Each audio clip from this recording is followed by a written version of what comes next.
de chez soi et découvrir de nouveaux horizons. Là, voilà, on a pris l'avion de Nice. Je vous ai fait un petit peu quelques petits clichés de l'aéroport de Nice parce que c'est toujours très beau avec la vue sur la mer. Ensuite, il y a la vue sur la ville avec les montagnes derrière. Vous allez voir, ça arrive juste là, juste là. Hein, ça arrive ou pas? Voilà.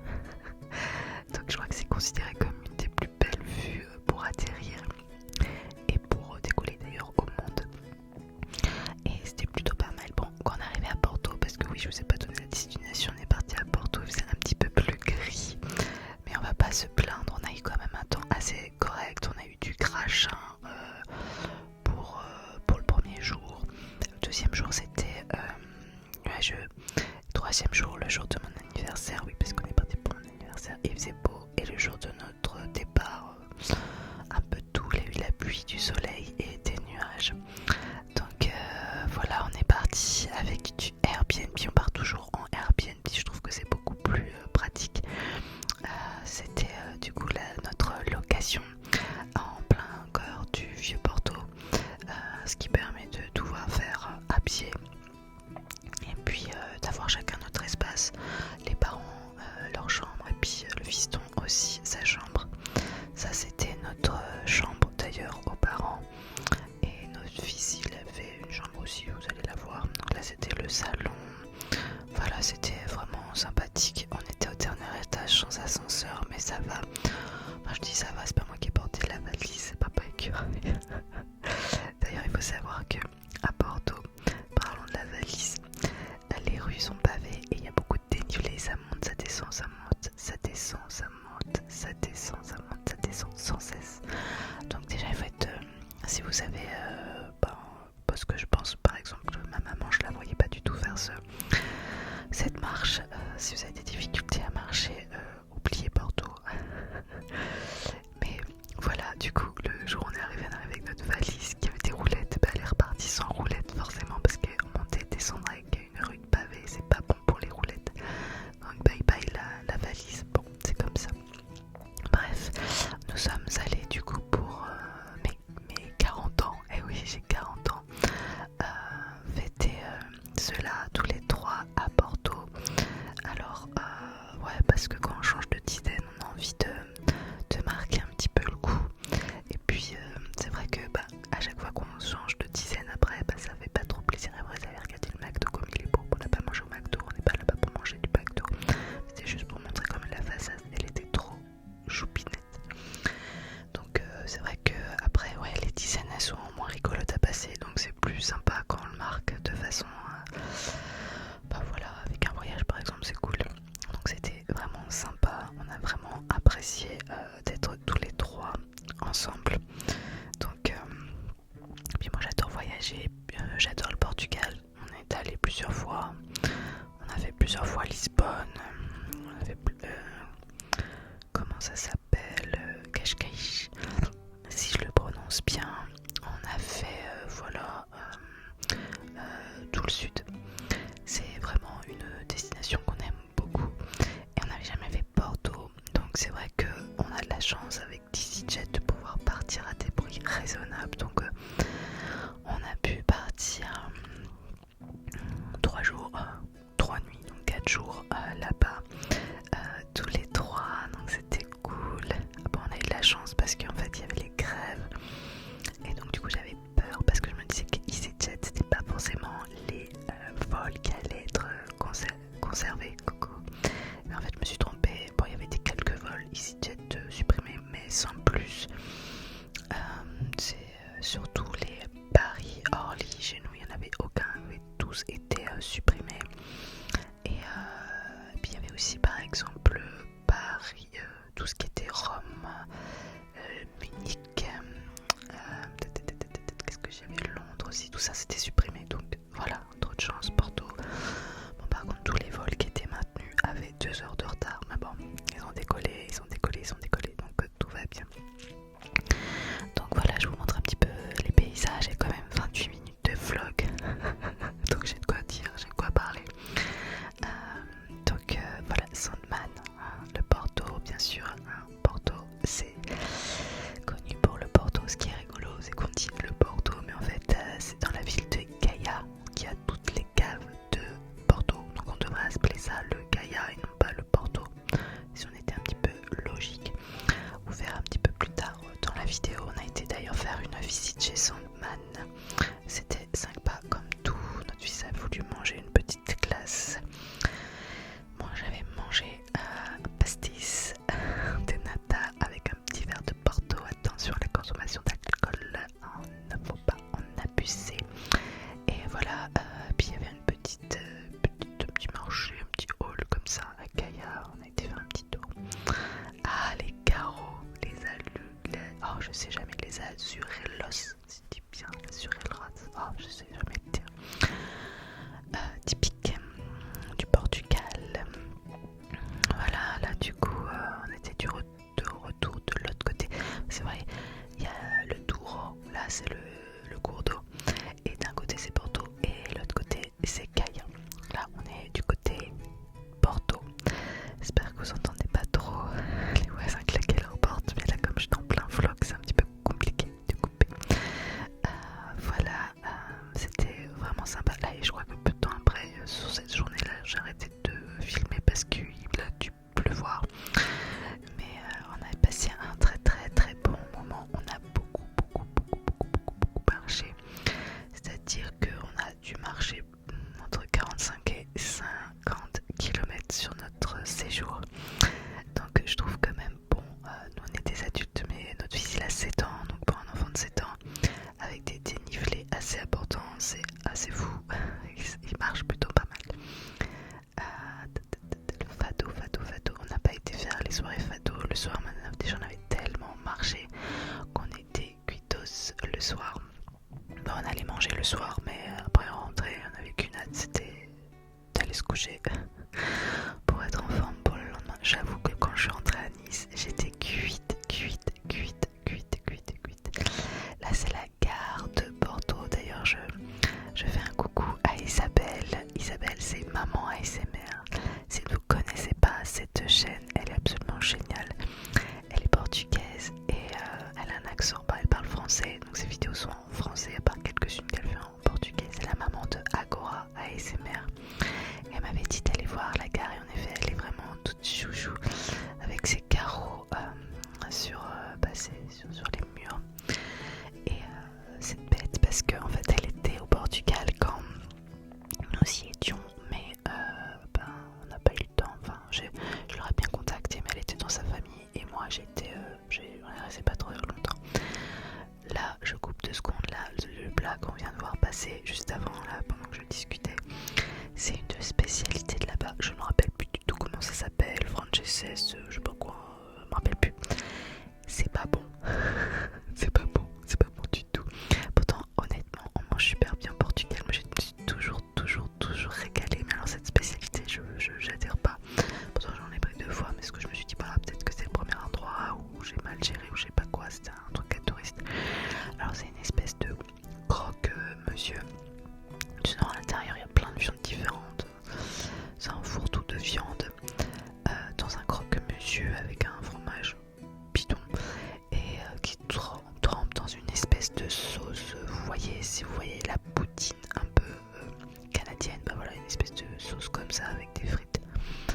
Ouais, c'est pas GG. Alors ouais, on avait été voir, alors excusez-moi mes amis portugais si je ne prononce pas bien, Torre dos Clérigos, je crois que c'est comme ça que ça se dit.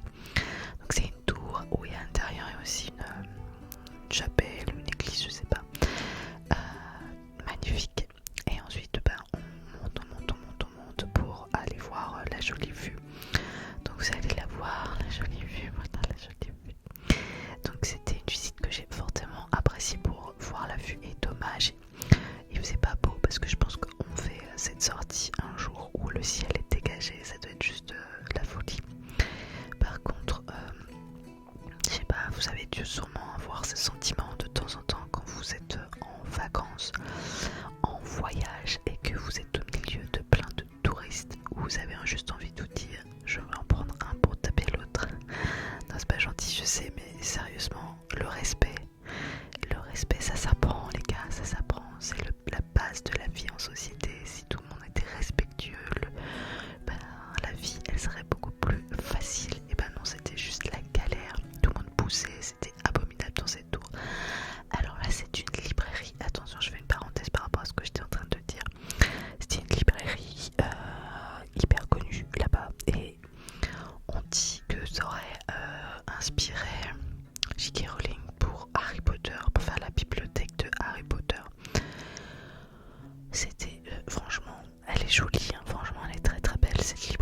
j'aurais su, je n'aurais pas fait cette visite. Déjà, on fait pas mal là que, vous avez peut-être entendu mon fils éternuer, on fait pas mal là que c'est payant, bon, que ce soit payant certes, il y a trop de monde, c'était juste abominable.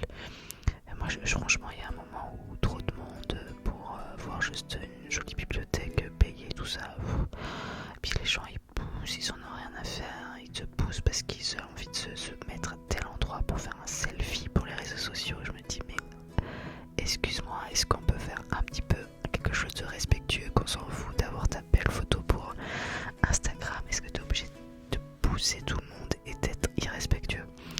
Enfin voilà, peut-être que c'est mes ressentis de vieille personne entre guillemets, même si je me trouve pas vieille, mais je sais pas, des fois je comprends pas pourquoi les gens sont autant irrespectueux. Voilà. Et c'est vrai qu'au jour le jour, quand on est au travail, je m'en rends pas trop compte. Mais quand on est mêlé à la société, aux touristes qui se disent j'ai payé, j'ai le droit à tout, là non en fait, arrêtez les gars, c'est pas cool. Non, c'est franchement pas cool. Voilà, toujours ces petits carrelages, assurer l'os. Oh là là, qu'est-ce que je suis nulle en langue étrangère, c'est vraiment un problème dans ma vie. Je suis nulle dans toutes les langues et pourtant j'essaye plus, mais j'ai essayé, mais mon cerveau il fait un blocage. Vraiment. Je suis douée sur plein de choses, mais vraiment pas pour ça. Bon, c'est pas grave, j'arrive à me débrouiller quand même. Voilà, les petits pas, juste pour faire la transition, pour vous montrer le Mercado do Palo. Oh, Palao. Oh là là. Mercado do Palao. Oh, me dites pas, j'en sais rien, c'est quelque chose comme ça. Et donc, c'est un marché couvert dans Bordeaux. Et en fait, c'est hyper cool. Il y a plein de trucs à manger, surtout partout. J'ai envie de. Et c'est trop pas cher. Oui, 2 €. En France, c'est tellement cher. Je sais pas comment c'est chez vous, mais à Nice, c'est très cher. Tout est très cher. Alors, toujours attention à la consommation d'alcool. Mais on a pris un verre de vin chacun dans son marché. 2 € le verre, incroyable.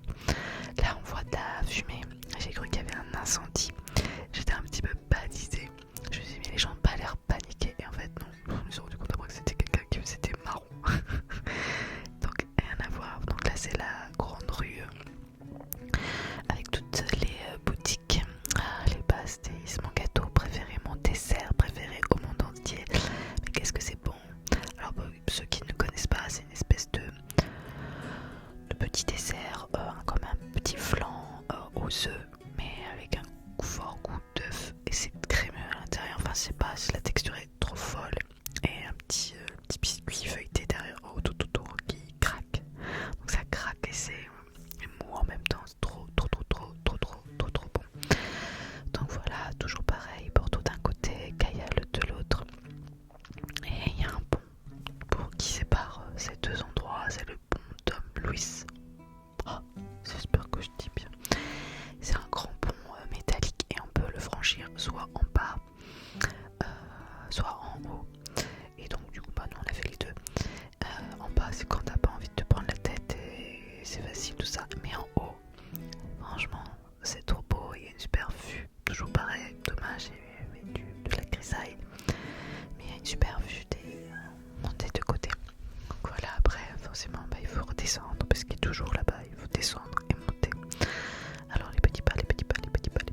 soirée chez Sandman.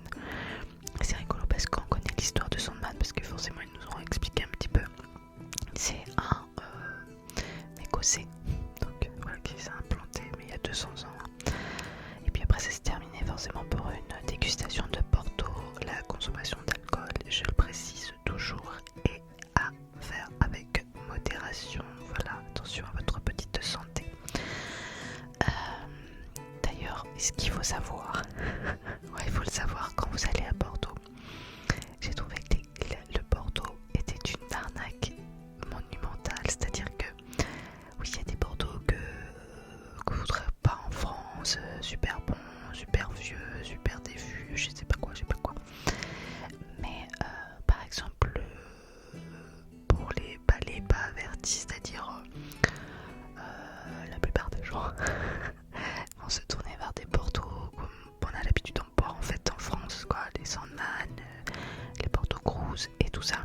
Mais ils les vendent une fortune, c'est-à-dire que à Leclerc, à côté de chez moi, à Nice, une bouteille de Bordeaux Cruz, c'est 7 €. Bon bah là-bas vous rajoutez 7 €, c'est 14 €, alors que la plupart des choses sont moins chères. Mais il doit avoir l'aspect on se fait de l'argent parce que c'est un truc à touristes. Bref, il faut le savoir avant d'y aller. Donc si vous avez repéré des Bordeaux que vous ne trouverez pas en France, oui, prenez-les. Sinon, si vous voulez acheter du Bordeaux Cruz, du Sandman, achetez-le au supermarché à côté de chez vous.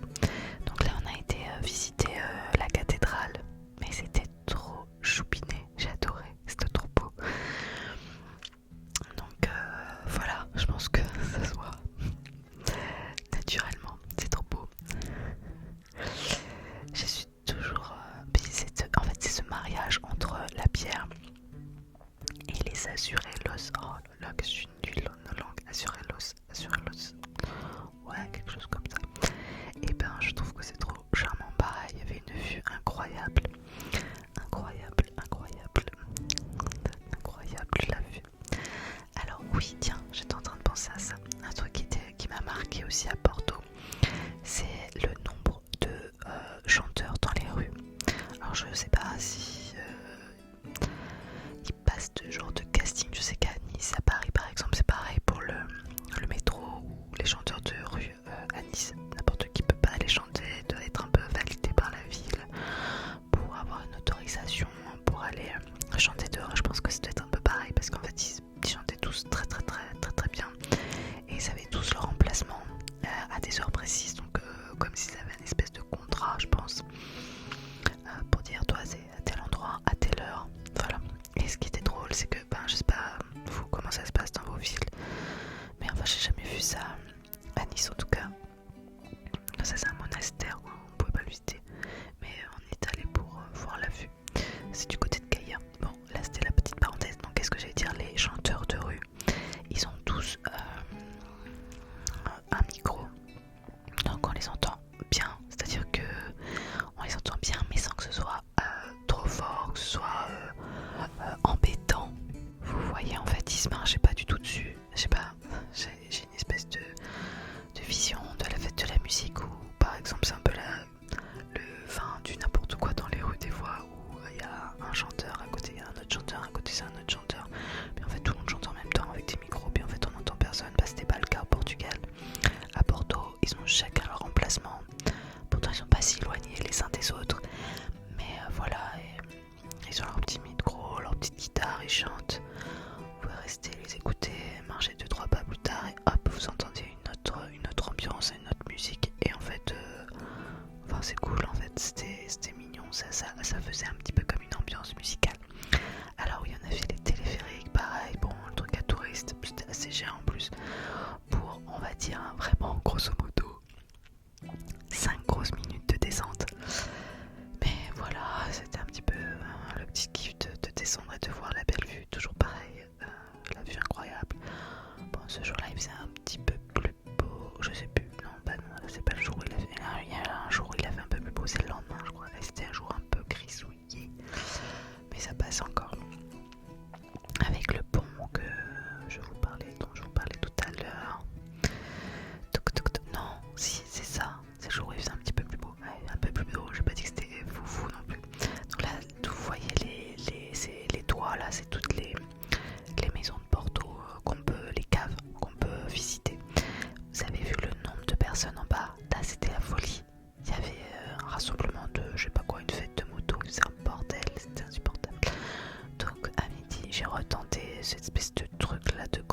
monsieur de chez eux, c'était pas bon. Non, c'était pas bon. Même en allant chez quelqu'un d'autre, c'est pas bon. Pourtant, ils ont des super plats. Et un soir, j'ai mangé un truc avec la morue, c'était trop bon. Je l'ai pas filmé. Bon, alors on a été faire une petite balade en Croatie, enfin en bateau. Et ils nous ont offert un verre de Porto. Bon, voilà, c'est pour ça que vous avez vu le Porto. Mais attention à la consommation d'alcool. Et surtout, je tiens à le préciser parce que je sais qu'il y a des gens qui sont jeunes qui me regardent. Ne tombez pas dans l'alcool comme ça de bonne heure. Hein. L'alcool, c'est pas on fait n'importe quoi. C'est un truc de dégustation. C'est voilà. L'ivresse à outrance de jeunesse, faites attention à vous. Voilà, c'est important. Vous avez qu'une santé. Et surtout, faites attention parce que il faut être entouré, pas faire n'importe quoi avec n'importe qui. Voilà, parole de vieille. Donc voilà, c'était la petite balade en mon bateau. Ça faisait du bien parce qu'on n'a pas marché à ce moment-là pendant 1 heure et ça fait du bien. Parce qu'on a tellement marché. Alors là, cet endroit-là, oui, ils vendaient une espèce de spécialité à base de morue. Voilà, c'est ce qu'elle fait la femme. C'est de la morue avec du fromage et dans un espèce de beignet. C'était bon sans plus, c'était pas ouf. Et puis après il y avait pas mal de magasins comme ça de sardines. Ça c'était magasin de sardines hyper cher. Bon après vous trouvez dans d'autres endroits des sardines à des prix beaucoup plus abordables. Mais là, en l'occurrence, ce truc de sardines ça coûte une blindasse. Voilà, vous voyez aussi pareil, il y a les petits musiciens de rue juste à côté du Douro, le cours d'eau. C'était trop sympa. Ah ça c'était le soir de mon anniversaire du coup. On a galéré pour trouver à manger. Mais on a trouvé un resto qui était plutôt cool et le dessert j'ai pas trouvé ça sympa, c'était joli mais pas bon. Mais le plat avec le poulpe, c'était trop bon. Là derrière le bâtiment, oui ça c'est rigolo. Il y a plein de cabines anglaises de téléphone, c'est trop bizarre. Quand on est arrivé, c'est un des premiers trucs qu'on a vu, se dit quoi, on est en Angleterre, non, on est à Porto. Donc le grand bâtiment qu'on a vu là, vous allez revoir dans un instant là, ça. Et ça c'est l'hôtel de ville, trop chou là. Donc c'était notre dernier repas avant de partir. Il y a plein de petits endroits comme ça à Porto. Vous pouvez manger des espèces de snacks, boulangerie. Vous pouvez manger un peu de tout, il y a pas mal de trucs, une espèce de brioche fourrée. C'est plutôt sympa et pas très cher, vous pouvez manger pour pas cher le midi. Et voilà, c'est la fin du week-end. Hop, la valise, elle repart. Nous aussi, on envole pour Nice. EasyJet, le retour. Il y avait un petit peu de retard, mais en fait, ils sont rattrapés pendant le vol parce qu'il y avait beaucoup de vent, donc ça a poussé l'avion. Donc voilà, go. Je vous les ai filmés un petit peu en vol parce que c'est quand même joli. Là, il y avait par exemple les petits moutons de nuages. Je trouvais ça trop beau. Je me suis dit en ASMR, c'est trop pour partir dans le sommeil. Et là, on arrivait sur Nice avec le petit coucher de soleil, la belle vue. N'est-ce pas juste trop choupiné, trop charmant. Voilà, toujours pareil. Là, c'est dommage parce qu'il faisait pas beau